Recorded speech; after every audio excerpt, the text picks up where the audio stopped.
Dans la presse, il se présente comme un homme politique nouvelle génération. Deux mots d'ordre, moralité et transparence. Nous envoyons une demande d'interview au sujet du financement de sa campagne. Des semaines d'attente, et puis cette réponse. Ni notre trésorier, ni le président de notre association de financement ne souhaitent s'exprimer directement.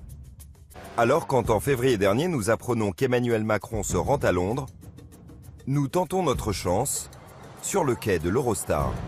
Je fais un documentaire sur la campagne, notamment sur le coût de la campagne électorale. Ouais. Et je sais pas, personne ne me permet d'avoir accès à vous. Comment je peux faire? C'est la personne qui va vous Bonjour. donner. On s'en parle tout à l'heure. Cet accès. Alors, est-ce qu'on peut se voir dans le train? Non, on peut pas se voir dans le train, je suis désolé. Sylvain Faure est le grand Manitou de la communication d'Emmanuel Macron. C'est lui qui dit oui ou non aux journalistes. Pour nous, c'est non. Non, bah pourtant il y a deux journalistes. Ouais, deux. Ouais. Oui, nous on peut se voir dans le train tous les deux. Ah, super. Pour caler ça, donc, et puis caler un point très bien. On peut caler un point pendant le déplacement? Bah, durant le déplacement ou au retour, il n'y a aucun problème. Super, magnifique. Merci à vous. Des journalistes de BFM et France 2 ont droit à une interview. Mais le directeur de la communication reste inflexible. Nous ne pouvons pas poser de questions sur le financement de la campagne. 2500 personnes sont venues écouter Emmanuel Macron. Ce rassemblement a coûté autour de 70 000 €. Ce déplacement est aussi l'occasion de venir chercher de l'argent. Une ambition qui s'affiche en grand sur les écrans de la salle. Le grand argentier de la campagne, c'est lui. Christian Darnia, président de l'association de financement d'En Marche. Sa mission ? Trouver les millions d'euros nécessaires pour financer la campagne. Au premier rang, banquier, financier, entrepreneur, un mathématicien célèbre. Aucun n'a voulu être interviewé. Nous interrogeons discrètement le patron d'un fonds spéculatif. Je suis chef d'entreprise, je suis de droite, mais... Et vous vous reconnaissez plus en Macron qu'en Fillon? Oui. 3 minutes de discours, Emmanuel Macron parle déjà d'argent. Toujours un grand halo à ce moment-là médiatique qui dit aller à Londres, c'est forcément pour aller chercher de l'argent au milieu de la city avec des gens terribles et affreux. Il faut aller chercher de l'argent avec des gens qui ne sont pas terribles et affreux. Mais c'est aussi aller rencontrer des Françaises et des Français. Au cours de la soirée, nous apprenons qu'après le meeting, un dîner est prévu pour lever des fonds. Vraiment 2 secondes. Demain. Vous m'envoyez ça et C'est quoi la suite du programme de la visite de M. Macron? on a fini là, on va pisser et puis après on rentre se coucher. Ah ok, d'accord. Monsieur Macron, c'est quoi la suite de la visite? Bah là, c'est là, moi je suis... Thank you very much. Là, moi je suis fatigué là. En fait, la journée n'a pas vraiment l'air d'être terminée. Johan Cabaye, footballeur de l'équipe de France, Jean Arthuis, ancien ministre de l'économie, et le trésorier embarquent avec Emmanuel Macron dans ce véhicule. Nous ne pourrons pas les suivre, mais 2 mois plus tard, nous retrouvons l'ancien ministre Jean Arthuis. Il va nous raconter ce qu'Emmanuel Macron n'a pas voulu nous dire. Après le meeting, nous nous sommes rendus à l'invitation d'un ami, d'un sympathisant d'Emmanuel Macron, qui avait réuni à sa résidence personnelle un certain nombre de membres de la communauté française, du monde des affaires, du monde de la culture, quartier chic, un amateur d'art, ambiance chaleureuse. Et ça pouvait être aussi l'occasion pour le trésorier de la campagne de faire appel à la générosité. Et M. Darnia intervient aussi? Je crois qu'il est intervenu pour dire qu'il était le trésorier et que, comme tout trésorier, il voulait s'acquitter de sa tâche et être à la hauteur de sa mission. Au QG de campagne d'Emmanuel Macron, Christian Darnia finit par nous recevoir. Il reconnaît qu'il a bien effectué une levée de fonds lors de sa soirée à Londres. Ouais, juste un truc à Londres. Vous avez demandé après le meeting quel est le programme. Vous avez dit je vais me coucher, je suis crevé. Ce qui est la vérité. Et ce qui est la vérité, j'étais fatigué et j'étais me coucher. Je ne sais pas préciser l'heure à laquelle je vais me coucher, mais ça c'est normal. Nous allions à Londres également pour rencontrer de potentiels donateurs. Et voilà, et effectivement, puisque nous ne bénéficions pas de subventions, nous n'avons pas d'autre choix que d'aller voir les gens leur demandant, en appelant à leur générosité pour nous aider. Quand nous l'interrogeons sur l'identité de ses plus gros donateurs, Christian Darnia botte en touche. Beaucoup de gens requièrent la confidentialité. Vous avez quasiment aucun patron qui ne souhaite être vu en présence d'Emmanuel Macron ou de quelconque homme ou femme politique aujourd'hui dans un cercle public. L'homme, financier à la City, a donné 7 000 € à Emmanuel Macron. Il souhaite rester anonyme. Vous l'avez rencontré, Macron? Plusieurs fois, oui. Qu'est-ce qui vous a séduit au départ chez lui? L'éloquence, une vision de la société. Il répondait à des préoccupations pour nous, par exemple dans le monde de la finance, qui nous touchaient. Je me souviens d'une question sur l'ISF avec des réponses classiques libérales. Ces financiers de la City ont été régulièrement sollicités. Comme en témoigne ce message, envoyé en septembre 2016 par Yigal El Harrar, le banquier responsable d'En Marche au Royaume-Uni. Hello les amis, Christian Darnia est à Londres, jeudi 27 et vendredi 28. Il est dispo pour des meetings de levée de fonds.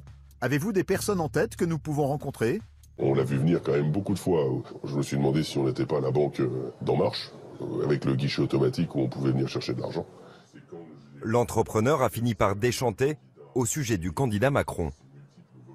Je pense que son truc, c'est rassurer et donner à son auditoire le discours qu'il a envie d'avoir.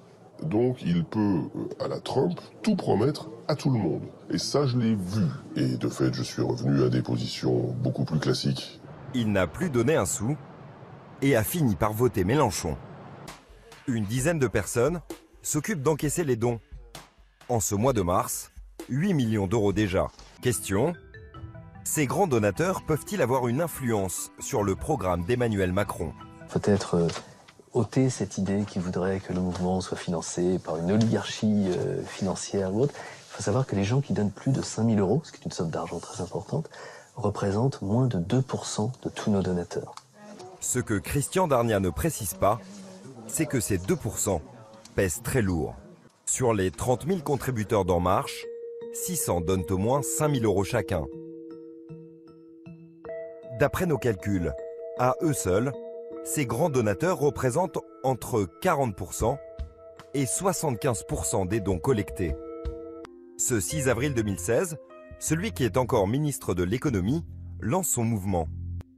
Et j'ai décidé qu'on allait créer un mouvement politique. Un mouvement politique nouveau. Voilà, c'est le nom de ce mouvement, En Marche. C'est pas un mouvement pour avoir un énième candidat de plus à la présidentielle, c'est pas ma priorité aujourd'hui. Nous allons découvrir qu'en réalité, une semaine après ce discours, Emmanuel Macron est déjà en campagne. Sur ces photos, on voit Emmanuel Macron s'adresser à des entrepreneurs français, tous installés à Londres.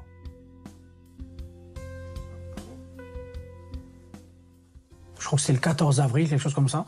Je me rappelle très bien parce qu'en fait, je rentrais de New York, j'ai atterri le matin, c'était 9 h.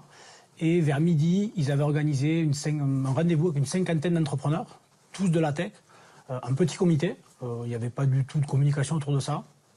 Dans un appartement vers Kensington, je ne me rappelle plus très bien. Et donc l'idée, c'était d'échanger avec Emmanuel Macron, qui était ministre de l'économie à cette époque-là. Donc il a commencé un petit peu à nous parler de ce qu'il voulait faire, d'En Marche, de son ambition, de ce qu'il voulait réformer. C'était pas encore officiel, donc c'était vraiment, je dirais, il tâtait un petit peu le terrain. En France, cette réunion va faire du bruit. Une brève dans Paris Match affirme qu'Emmanuel Macron aurait levé plus de 12 millions d'euros pendant ce déplacement. Un montant invérifiable, mais l'information agite l'Assemblée nationale. Georges Fenech, député Les Républicains, interpelle le ministre sur cette escapade londonienne.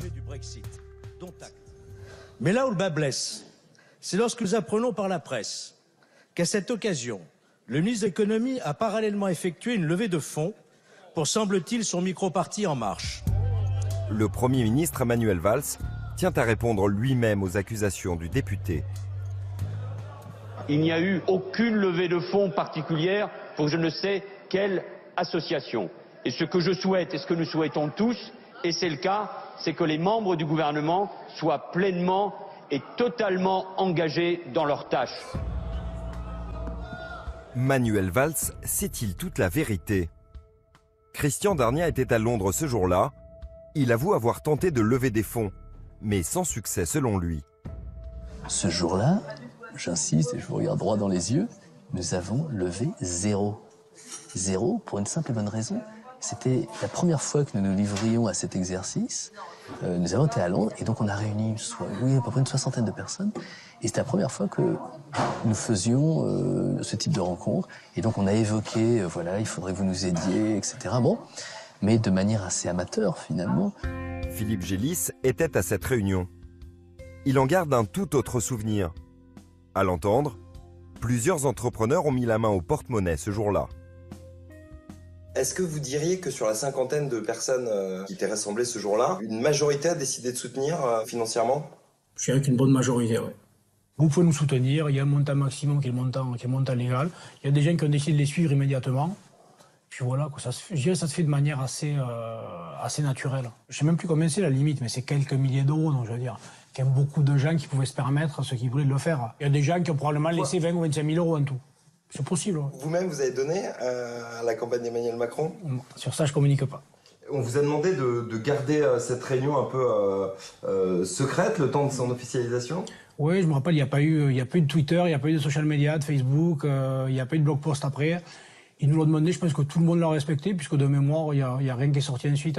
C'était probablement aussi plus simple de faire ça, je dirais, en terrain neutre, que de le faire à Paris. C'était peut-être plus simple, ça permettait peut-être aussi d'éveiller un peu moins les soupçons.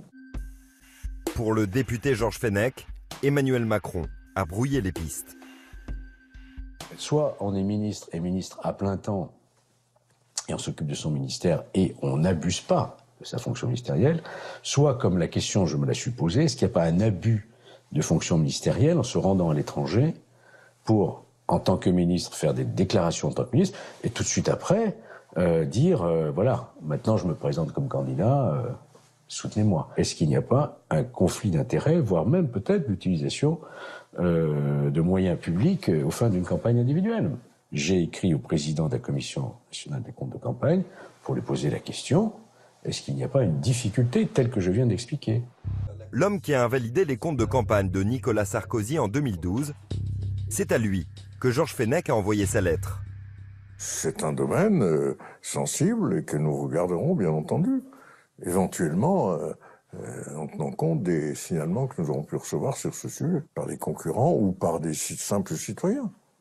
Mais encore une fois, nous ne pouvons pas faire de procès d'intention à l'avance à une personne qui exerce une fonction officielle, élective ou gouvernementale. François Laugereau a répondu au député Georges Fenech. Dans sa lettre, il précise que cette levée de fonds serait légale, à 2 conditions. Qu'il n'y ait pas de confusion possible avec son activité officielle et qu'aucun financement public n'intervienne pour cette manifestation. Christian Darnia reconnaît qu'Emmanuel Macron a bien récupéré des chèques au cours de ses déplacements ministériels. Mais selon lui, il a pris certaines précautions.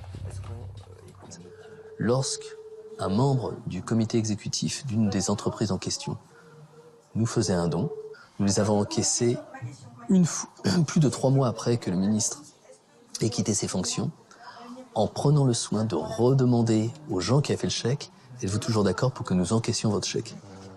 À entendre Christian Darnia, En Marche aurait attendu qu'Emmanuel Macron ne soit plus ministre pour encaisser certains chèques.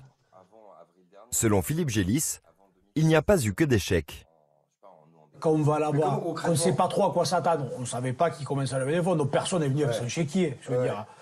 Mais en fait, on fait un virement, tout simplement. On fait un virement, évidemment. La Commission nationale des comptes de campagne regardera de près les déplacements ministériels d'Emmanuel Macron. S'il a profité des moyens de l'État pour lever des fonds, ses comptes de campagne pourraient être invalidés. C'est ce que nous confirme par mail la commission de contrôle. Le financement d'un candidat par une personne morale, par exemple l'État, est un cas théorique typique de rejet du compte de campagne. Mais la Commission précise toutefois qu'elle peut simplement décider de réduire le remboursement des frais de campagne.